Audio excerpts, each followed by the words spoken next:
Hey guys, and welcome to this video on integer exponents. So without further ado, let's get the show on the road. Alright, before we get the show on the road, I want to take a second to do some practice problems, reviewing some of the skills we learned earlier in the year about exponents. So why don't you pause the video and please evaluate these 8 exponential expressions.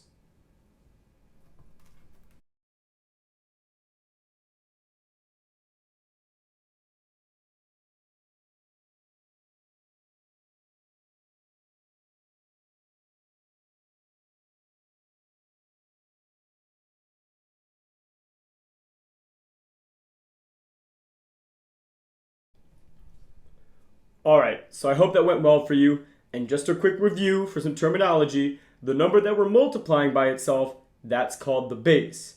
The number that tells us how many times to multiply the base by itself is called the power or the exponent, and what we end up with is typically called the product, but sometimes also called the power. So in this example, 4 is the base, 3 is the exponent or power, and 64 is the product, or again, the power. Alright. Now that we have those skills under our belt, we're going to discuss what happens when we raise numbers to the first power, to the 0 power, or to a negative power. And we're going to do a little exploration using the bases 2, positive 2/3, and negative 1/3. So what I'd like you to do now is could you please pause the video and please fill out these tables for only the exponents 2 through 5. So you're kind of filling out the bottom of each of these tables. Of course, where it says product is where you're going to put the product. And in the work section, please actually show your work. Please actually multiply the base out as many times as the exponent says to do so. And as you're making your way through, please see if you notice any patterns and see if you might be able to extrapolate those patterns to then figure out what these bases raised to the first power, 0 power, or negative power could be.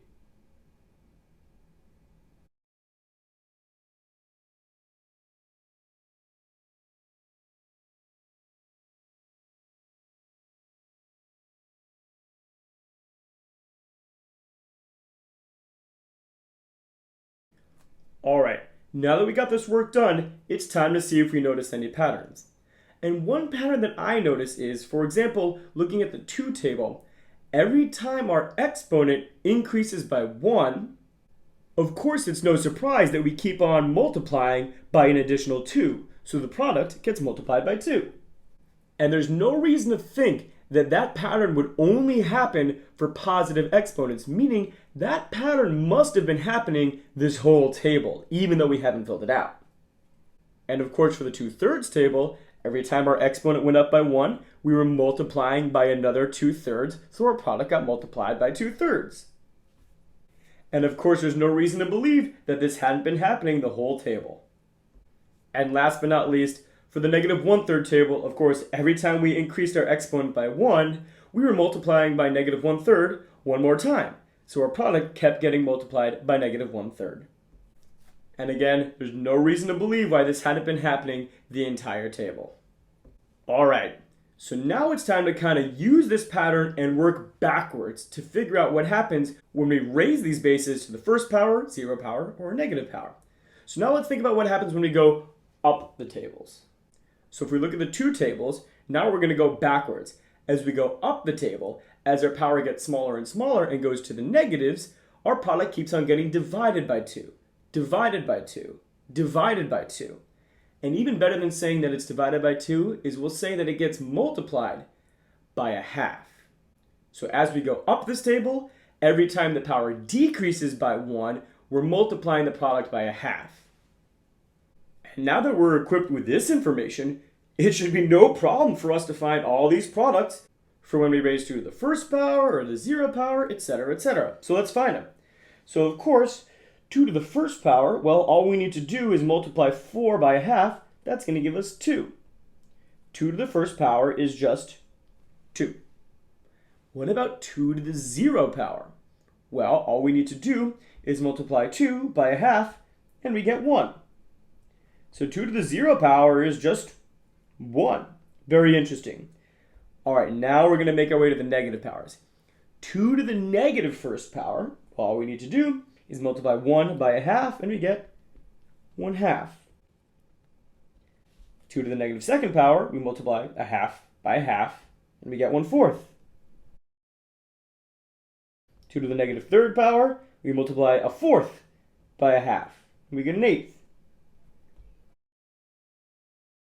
And last but not least, 2 to the negative fourth power, all we need to do is multiply 1/8 by a half, and we end up with 1/16. Very interesting indeed. All right, let's find out what this pattern looks like for the other two tables, and then I'm going to have you fill them in, and then let's see if we can make any generalizations. Of course, for the 2/3 table, as we move up the table, as the powers get smaller and smaller and into the negatives, the products keep getting divided by 2/3. Why? Because we're multiplying by 2/3 one fewer time as we go up the table. But even better than saying divided by 2/3, that's the same as saying multiplying by 3/2. So as we go up the table, every time our exponent decreases by 1, our product gets multiplied by 3/2. And last but not least, as we look at our negative 1/3 table, as we make our way up the table, as the powers get smaller and smaller and into the negatives, the product keeps getting divided by negative 1/3. Or even better than that, dividing by negative 1/3 is the same as multiplying by its reciprocal, namely negative 3. All right, and now that we've extrapolated this pattern backwards into the negative exponents for these remaining two tables, why don't you pause the video and fill them out and see if you can find any patterns.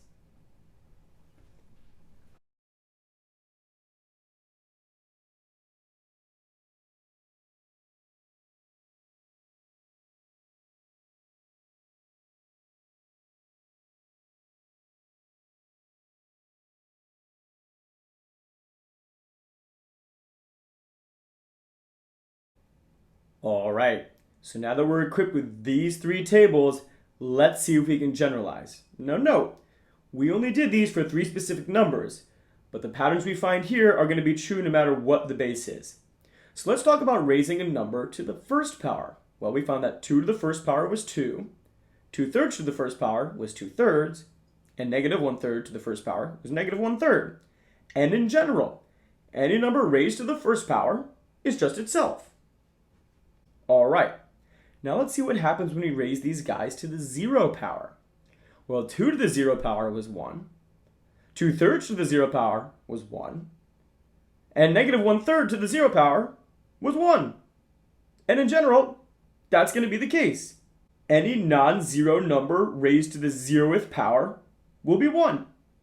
Note, 0 to the 0 power is actually undefined. But for any number that's not 0, if you raise it to the 0 power, we're going to get 1. Now what happens when you raise to the negative first power, negative second power, negative third power?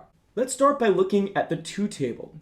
It appears that whenever we raise 2 to a negative power, we get the same thing as its reciprocal 1/2 raised to the positive power. For instance, 2 to the negative third power, we got the same thing as 1/2 to the positive third power. What about the 2/3 table?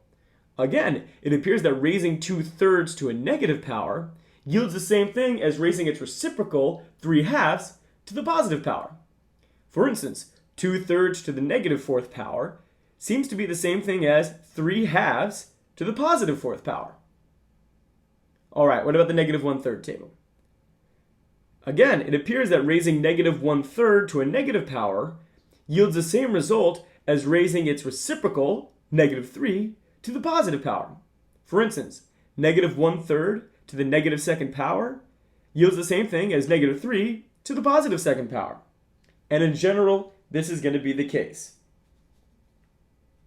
Whenever we raise a number to a negative power, it's the same thing as raising that number's reciprocal to the positive power. For instance, if we're dealing with fractions, if we have the fraction a over b and we raise that to a negative power, we're going to get the same thing as its reciprocal b over a raised to the positive power. Or, if you're working with an integer, if you were to raise an integer x to the negative power, that's of course the same thing as raising the reciprocal of x to the positive power. And that's the exact same thing as just 1 over whatever x is raised to the positive power. So this is really helpful when you're working with integers, and this one's really helpful when you're working with fractions. And I'll say, being able to go very quickly from this to this will be very important in the very near future. All right, now just time for some practice problems. So why don't you pause the video and please evaluate all of these exponential expressions, and when you're done, play the video and we'll see how it went.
All right, so I hope that went well for you.